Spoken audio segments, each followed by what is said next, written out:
I'm a disgruntled Eagles fan, and we're awesome. Hey Disgruntled, this is going to be a free agency update. I know free agency started a few weeks ago, but this is all what happened so far, and yeah, it's been kind of boring lately. We haven't really made too much of huge trades in free agency or picked up anybody big, except for Slay, obviously. That was a huge one. So basically, I'm going to say who we added onto the team, and then highlights for 10-15 seconds or whatever, highlights of them. So getting a custom, who's on the team and kind of their skill levels and everything, kind of their best highlights. We signed a 3-year contract for defensive tackle Javon Hargrave from the Steelers.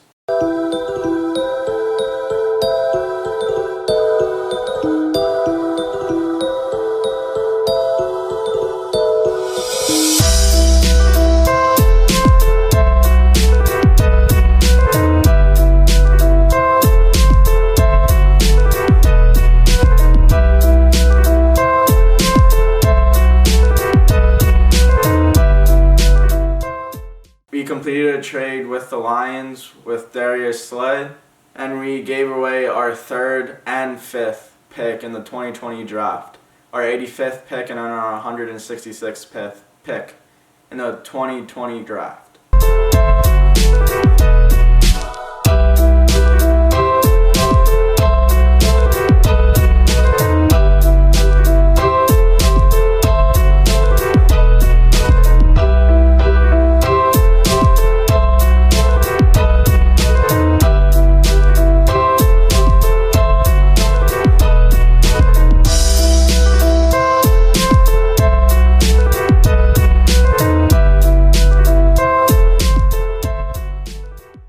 We signed a 1-year contract with Javon Brown, linebacker, from the Chargers.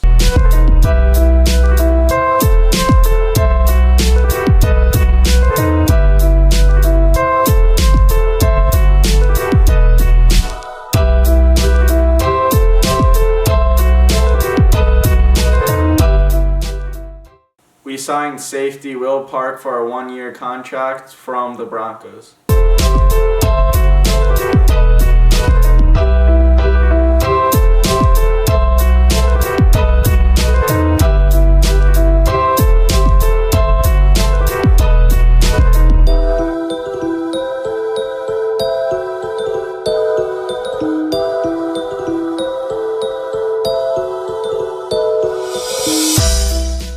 We signed cornerback robey-coleman from the Rams.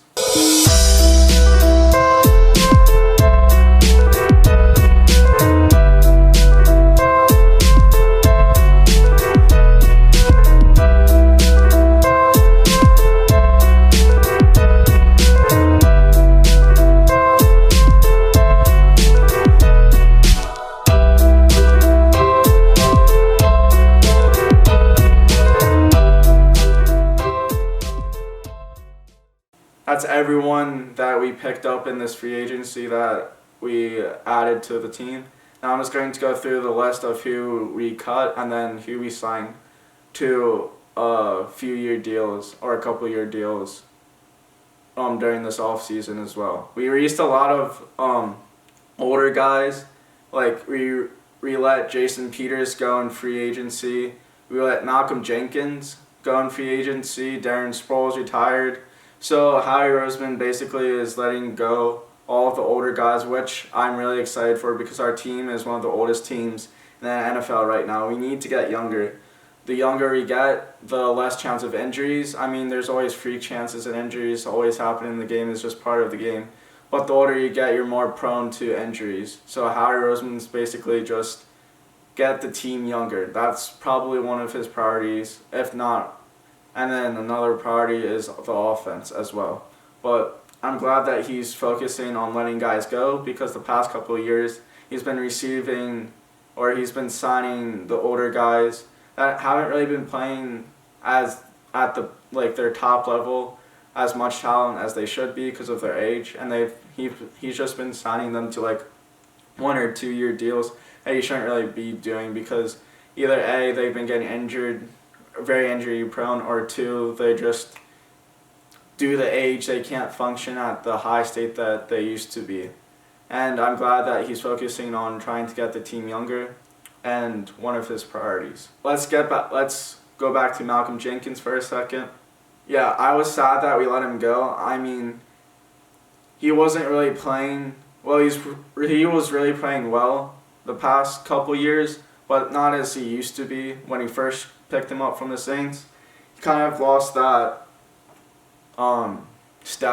stride in his step the last couple years. He hasn't really been contributing to the team as much, but he has been contributing to the team as that leadership role, and that's why I'm really sad that we let him go. I mean, it was a good choice by Howie Roseman to let him go to free agency, but I was really sad because like he's been a part of the Eagles team for 5-6 years, and he's been one of those like main guys. Like when you think of the Eagles, it's Malcolm Jenkins. Like he's one of the guys that you think of when you think of the Eagles. I mean, he's never missed a snap. He rarely misses a snap. He played every snap the past few years. I think he's only missed a couple of games in his tenure with the Eagles, so I was really sad that he let him go because he was one of the guys who didn't really he never got injured the past 3 years. The past 3 years he had played every snap, made hundreds of snaps. You know, when during the Super Bowl run, everyone he was going down, he stayed. Everyone he went down last year, he never got injured. He didn't get injured last year. Even though injuries were piling up, he just kept going and playing his best. I mean, he's a really good safety, but yeah, I think it was the right move to let him go. He was on the downhill trend from his prime. I still think he can make like a few good plays here and there. Excellent player, and I think he's going to be a really good addition to the Saints. He went to the Saints picked him up again. He played with them for his first 5 years of his career. He won a Super Bowl with them, so I'm really happy for him that he's going to get a new start in the Saints. Not really a new start because he was there previously, but I'm sad that he left. Darren Sproles retiring. I'm sad that he retired, but he's been injury prone the past few years, and it was heading towards that way because he's been contemplating retiring the past 3 or 4 years, and I thought that he was going to retire after the Super Bowl run, but he stayed an extra year, which I was happy, but he just kept getting injured, and it was looking like he was going to retire. It's his choice, not Howie Roseman's choice on that one, but it was a good choice that he retired because he's like, third or fourth on all-purpose yards out of everyone in history. Like he's on the top charts in that. I was really hoping he was going to move up a few more ranks this year, but due to injury, he wasn't able to actually rack up any yards. Good move on him, and the team is getting younger. And another good move is that Jason Peters, we let go in free agency. He's 38, and he hasn't been playing well either. He's had a few good snaps, but he's just been penalized, and players are easily getting around him because of his age. And that's one of the trades or people that I really was excited about with Howie Roseman let go in free agency because we really needed to let him go. Even though he's played 10 plus years with us, it was time for us to depart from him. So enough talk about that. We also released linebacker Nigel Bradham.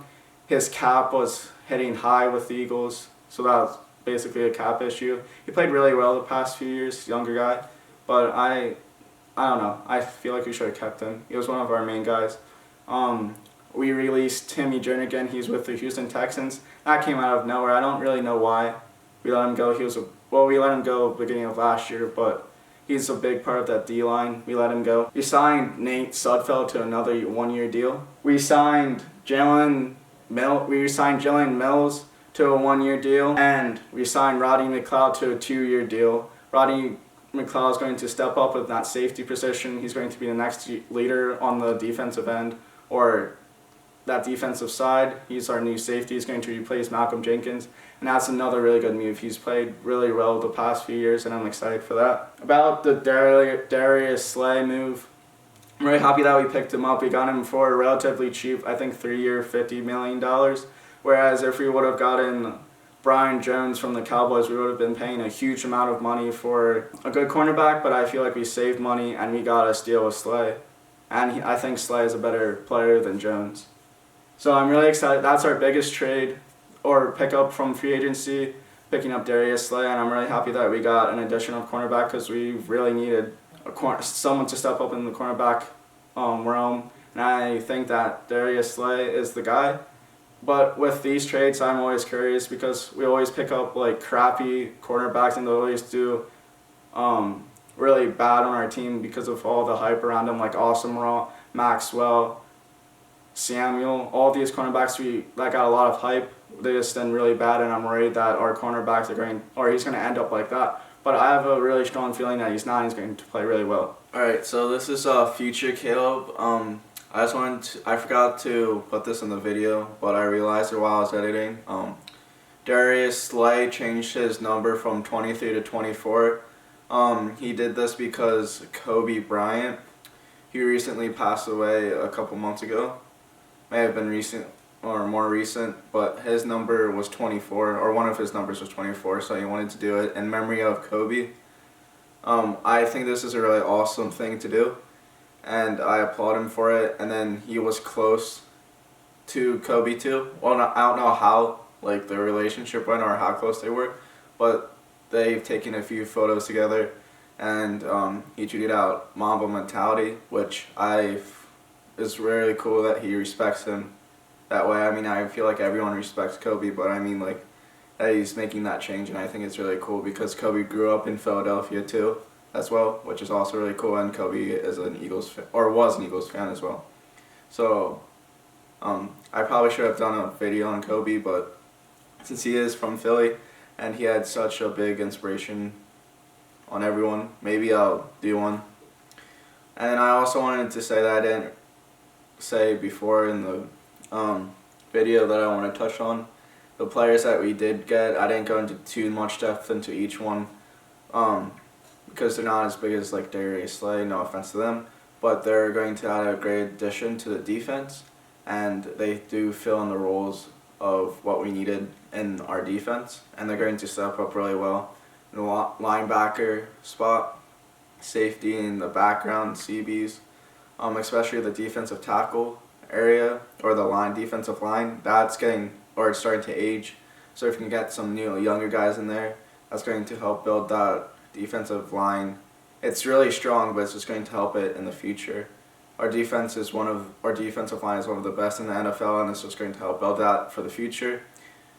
With aging, it's going to get the younger guys in there with the defensive tackle that we got. So it's just additions helping the aging thing and to replace some of the guys that we lost in free agency or released. Our cornerbacks really needs to step up, and I hope Jalen Mills steps up with this one-year deal and can prove it, because I feel like he's almost there. I know he's had a few bad games, but I think he can step up this year, and it's going to be a prove-it year for him. We exercised the 2020 options with Zach Ertz. There's rumors around him with a trade with Odell Beckham, or just like letting him go with a huge like max trade or whatever. I'm really happy that he didn't. He's with us with a through 2020. In the next few months, he's going to get a huge contract. I'll report back to that. But we have him through 2020 and 2021. He's going to hit $8 million in 2020 and $8.25 million in 2020, and that's a really good move. And I'm really excited that Zach Ertz is back on the Eagles, because that trio or that duo with him and Goddard is going to be really excellent this year. I'm really happy that he's going to have another year or another few years with us, and he's a top 3, if not the best tight end in the league right now. So I'm really happy that we signed him up. We haven't really done anything in the free agency. It wasn't a really big free agency as we're used to in the past few years, but we really mainly just focused on the defensive end. We haven't gotten anyone on the offense, which I was surprised. I thought we would pick up Robbie Anderson from the Jets, or just maybe even go for a bigger receiver like Stephon Diggs or any of that bigger caliber wide receiver, but we didn't go for that, which I think we're going to focus on the draft. I'm going to make another video in the next couple of days about who we're going to pick in the first round, who I think we should pick. but I think we needed to focus on the offensive end more than our defensive end. All of our big signs on free agency have come on the defense. I haven't heard anyone on the offense that we picked up, and we just mainly focused on the defense. I kind of wanted them to get us at least like Robbie Anderson or like a third, that third receiver, or if not higher. I was hoping for us to get one of those. I was really banking on Robbie Anderson. But I was really shocked that we didn't go for any receivers. I mean, it's still early in free agency, kind of, so I mean, there's still a chance that we could get a big-time receiver or whatever, or a receiver at most. But I really thought that we needed to focus on our offense a little bit because they were slacking last year with the receivers especially. Overall, I think we did a pretty good. I would grade us a B, a low B, B minus, only because of Darius Slay, and we didn't really focus on the offense. So overall, I'm really happy with this trade, or this free agency period, but I just hope that we would like to focus on the offense more now and back here. And thanks for watching.